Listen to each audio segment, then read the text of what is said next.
Okay, so this is criterion D, the video exhibiting the functionality for the program Task Manager slash IB Manager, which I made for my client, the IB coordinator in my school.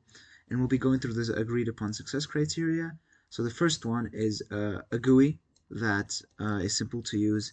And as we can see here, we have nice aesthetic designs and prompts for teachers or student logins and clear indications of where to enter certain information.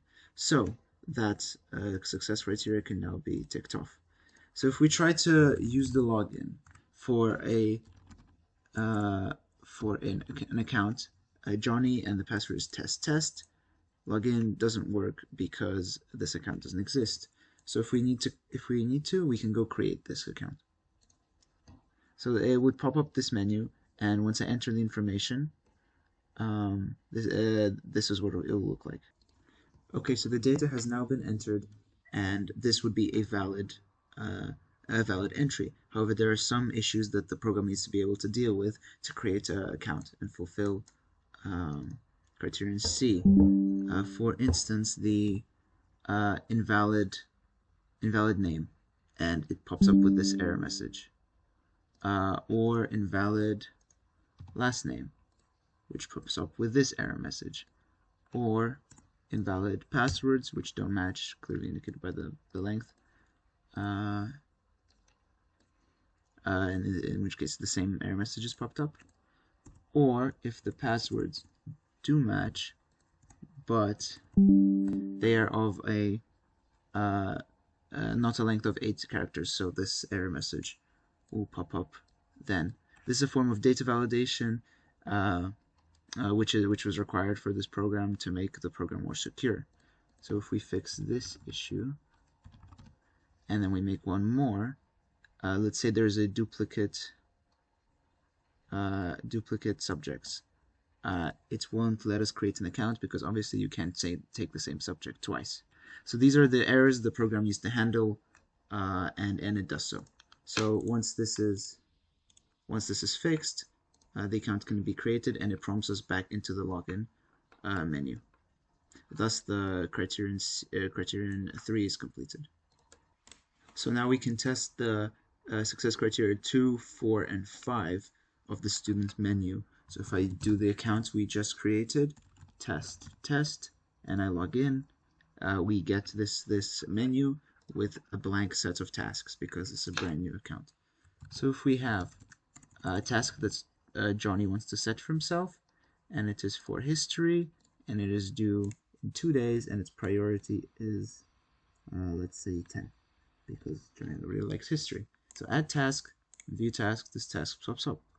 Now Johnny needs to do another one. Let's say math IA redraft for his mathematics course. It is due earlier, but the priority is lower. So add task, view tasks. So it will pop up in the order that it was added. However, it can be sorted by priority, in which case it stays the same, or by due date, in which case it switches. Let's say it's due tomorrow, so Johnny obviously has his math A done, so he can cross it off. And thus the criterion 2 and 4 and 5 has been fulfilled. So if we log out and see the teacher menu now for criterion 6. So for the teacher login, the accounts already exist as they've been added by the school, so I have to click teacher and log in, and it prompts me to this table. So I can now set a task for any one student. Let's say I am setting a task for, well, this account is a history teacher, so once again it will be IA. And Johnny,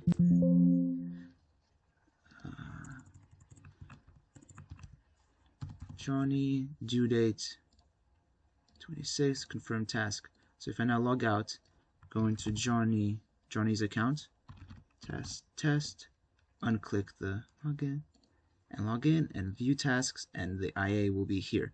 As you can see, it's without priority level because now the students can organize it due to their own personal needs. So alter priority, and now it's there. This can be also done for this one, alter priority, and now you see the priorities all change. And you could clear table just to have a cleaner look for now. And thus, success criteria C has been fulfilled. Now to take a look at success criteria 7, it's the admin login, which has two sections, the student management and the teacher management. Let's look at the student management first. So you enter a student name and it gives you information. So for example, if the student forgets their password, they can change it here into test and alter student information, and there is some issue as the column is too long, but let's say test 1, alter information. Now that is fine. So if we go back and go into teacher management, we can view all teachers, and we can add a teacher. So we can add a teacher, and this teacher pops up here, or we can change a teacher's information like so. So update, and if we go back and refresh it and view all teachers, you can see that it's been updated here. And one more thing to check is now that it has the password properly been changed for the students, and if we put in 1 at the end and it successfully puts us in, that is correct. That is it, and thus all the success criteria has been fulfilled, and my client is pleased. The program could be improved by adding a subject level attribute to every subject in the Create Account menu, and the possibility for teachers to add more tasks to more students at one time.